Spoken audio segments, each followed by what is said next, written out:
Hi friends, ஒரு cup பச்சரிசி எடுத்துருக்கேன். அரை கப்பு சிறு பருப்பு கழுவிட்டு வந்துடலாம். பாயசத்துக்கு தேவையான அளவு தண்ணி வச்சுருக்கேன். கொதிக்கட்டு மூடி போட்டு மூடிடலாம். ஒரு சைடு பாயசத்துக்கு தாளிச்சிடலாம். நெய், பொடி பொடியாக வெட்டி வச்சுருக்க தேங்காய், முந்திரி பருப்பு, கிஸ்மிஸ் பழம்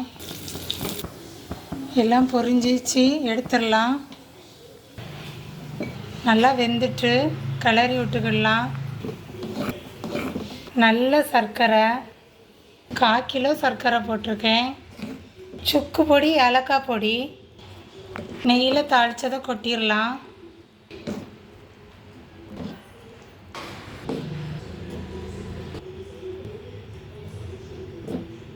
பாயசம் ரெடி ஃப்ரெண்ட்ஸ்.